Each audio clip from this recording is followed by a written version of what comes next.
अरहंताणम नमो अरहंताणम नमो अरहंताणम।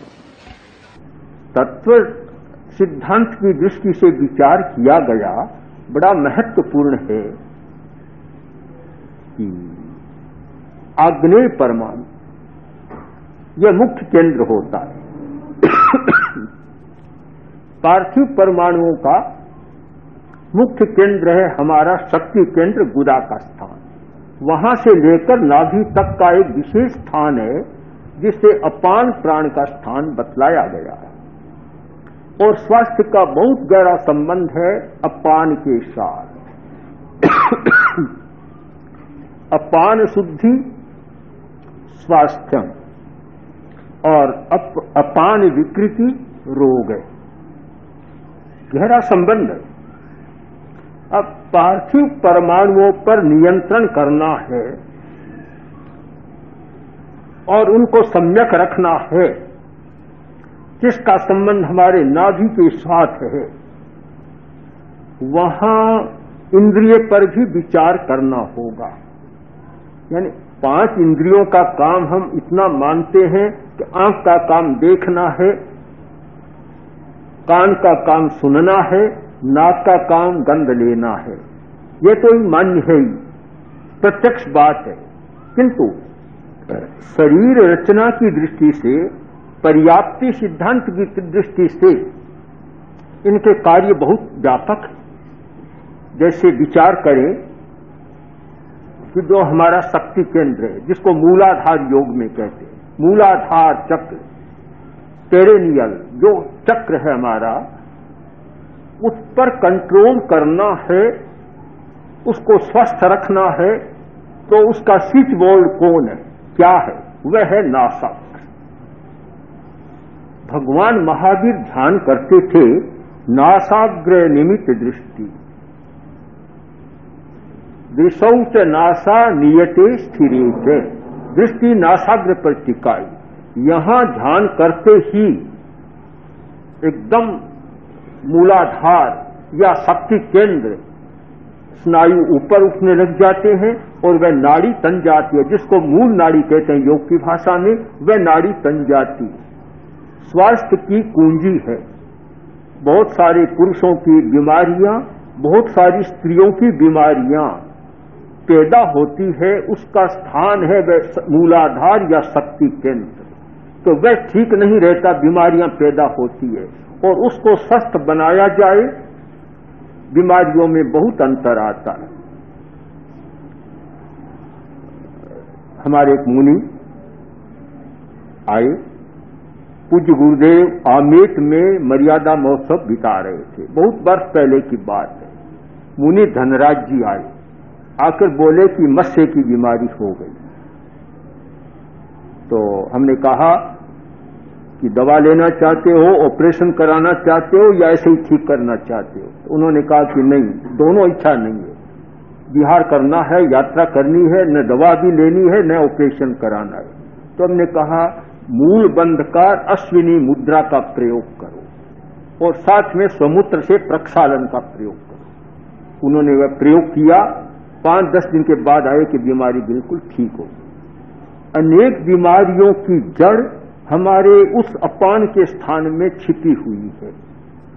और जब हम नासाग्र पर ध्यान करते हैं, यहां एकाग्र होते हैं और स्वस्थ होता है वह स्थान। पार्थिव परमाणु, पार्थिव परमाणुओं पर कंट्रोल करने के लिए यह नासाग्र का स्थान बड़ा महत्वपूर्ण है। तो 3 पर हम ध्यान केंद्रित करें, हमारा नासाग्र, हमारा कंठ और हमारा नाभि चक्र, नाभि का स्थान, जिसे योग की भाषा में, हठ योग की भाषा में कहा गया मणिपुर चक्र को विशुद्धि चक्र। और इसके लिए कोई अलग योग का नाम नहीं, किंतु प्रेक्षा ध्यान में जैसे इनके नाम है शक्ति केंद्र, तेजस केंद्र और प्राण केंद्र। यह हमारा प्राण केंद्र है। तो आप समझ लें कि नाक का काम केवल गंध लेना नहीं है, स्वास्थ्य को ठीक रखना भी नाक का बहुत बड़ा काम है। यह समझ में बड़ी कठिनाई थी कि जहां भी वर्णन आता है महावीर का, वहां सब जगह नासाग्र न्यस्त दृष्टि, नासाग्र पर दृष्टि टिका दी। उनके स्वास्थ्य की कुंजी थी वे। इतनी कठिनाइयां सहने पर भी वे स्वस्थ रहे, शारीरिक और मानसिक और भावनात्मक सभी दृष्टियों से। कारण क्या था कि कुंजी हाथ में आ गई थी। आंख का काम देखना है, मात्र इतना ही नहीं है। आंख भी हमारा एक चैतन्य केंद्र है, एक साइकिक सेंटर है। आंख का काम बहुत महत्वपूर्ण है और स्वास्थ्य में भी बड़ा उसका योग है। कान का काम केवल सुनना भर नहीं है, नशे की आदत को बदलने का एक बहुत बड़ा ये हमारा केंद्र है। पांचों इंद्रियों पर प्रेक्षा ध्यान में ध्यान कराया जाता है और छहों पर्याप्तियों पर भी ध्यान करने की विधि विकसित है, प्रयोग अभी शायद नहीं कराया गया। तो हमें आहार पर्याप्ति, शरीर पर्याप्ति के साथ इंद्रिय पर्याप्ति पर भी ध्यान देना है कि इंद्रियां स्वस्थ हैं।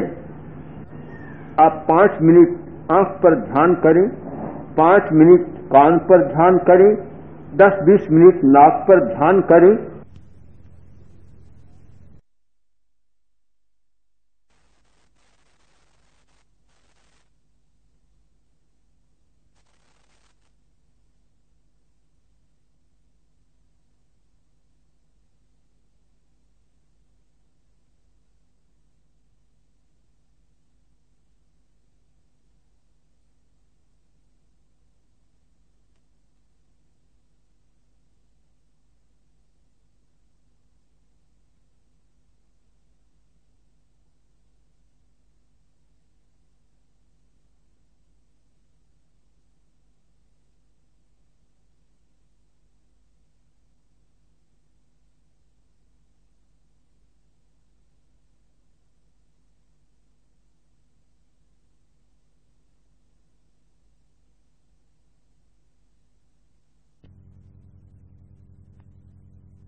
नशे की आदत को बदलने का एक बहुत बड़ा ये हमारा केंद्र है। पांचों इंद्रियों पर प्रेक्षा ध्यान में ध्यान कराया जाता है और छहों पर्याप्तियों पर भी ध्यान करने की विधि विकसित है, प्रयोग अभी शायद नहीं कराया गया। तो हमें आहार पर्याप्ति, शरीर पर्याप्ति के साथ इंद्रिय पर्याप्ति पर भी ध्यान देना है कि इंद्रियां स्वस्थ हैं। आप 5 मिनट आंख पर ध्यान करें, 5 मिनट कान पर ध्यान करें, 10-20 मिनट नाक पर ध्यान करें। आपको शायद अनेक कठिनाइयों से, शारीरिक बीमारियों से भी छुटकारा मिल जाएगा साथ में, और ऐसा हो रहा। इंद्रिय पर्याप्ति के बाद श्वासोच्छ्वास पर्याप्ति का स्थान है। वह तो बहुत प्रत्यक्ष है, उसके विषय में अधिक चर्चा करना आवश्यक नहीं लगता। बहुत स्पष्ट है कि श्वास, सम्यक श्वास, जिस व्यक्ति ने सम्यक श्वास का प्रयोग किया है और श्वास पर्याप्ति को ठीक संभाल कर रखा है, काफी कठिनाइयों से बचता है। सम्यक श्वास की विधि, पूरा श्वास जो श्वास पर्याप्ति का कार्य है और उसमें बाधा नहीं पहुंचाई जाती है। बाधाएं हैं उसकी कुछ, जो निषेध किया गया भोजन में, नात्युष्णम नातिशीतम, न ज्यादा गर्म और न ज्यादा ठंडा। जो जहां भी ज्यादा गर्म और ज्यादा ठंडा भोजन होता है, श्वास की क्रिया प्रभावित होती है उससे। कल परसों एक भाई आया और बोला कि श्वास की भयंकर बीमारी हो गई। कैसे हुई कि ठंडी चीजें बहुत खाता था। अब तो इतनी स्थिति बन गई कि चलना भी मुश्किल हो गया और ऐसा होता है। और अत्युष्ण का भी निषेध किया गया, ज्यादा गर्म नहीं, बस शरीर का जो तापमान, जिसको संस्कृत में कहा गया कवोष्णम कदुष्णम। कवोष्णम मारवाड़ी में कहते हैं न्यून आयो, जिससे नक को थोड़ा सा गर्म लगे, बस इतना सा। तो श्वास पर्याप्ति की सुरक्षा होती है। और भी अनेक कारण है कि श्वास पर्याप्ति के प्रति हमारी जागरूकता नहीं रहती। जो व्यक्ति जितना ज्यादा गुस्सेल है, क्रोधी है, वह श्वास पर्याप्ति को भी अव्यवस्थित कर देता है, क्योंकि इन आवेशों का, इमोशन की प्रबलता का श्वास पर्याप्ति पर भी बहुत प्रभाव पड़ता है और श्वास की व्यवस्था गड़बड़ा जाती है। अब श्वास लेने की हमारी सामान्य विधि है या शक्ति है कि 1 मिनट में 15 श्वास ले, यानी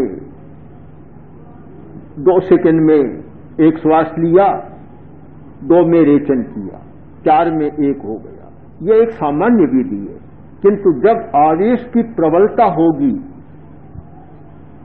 श्वास की संख्या 15 से बढ़कर 20, 30, 40, 50, 60 तक चली जाएगी, उस अवस्था में श्वास पर्याप्ति गड़बड़ा जाती है और जीवनी शक्ति वह नष्ट होती है।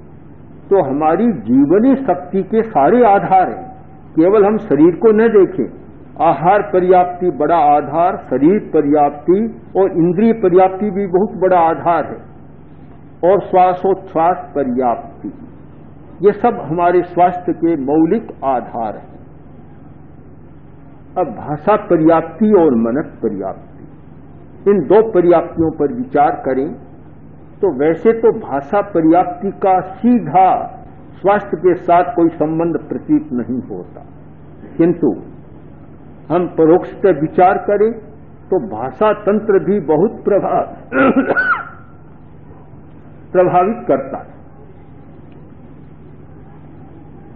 यदि हम भाषा पर्याप्ति को ज्यादा काम में लेंगे, उसकी सक्रियता जितनी है, काम करने की क्षमता है, और एक व्यक्ति ज्यादा बोलता ही चला जाएगा तो वह जीवनी शक्ति कम होगी, स्वास्थ्य प्रभावित हो जाएगा।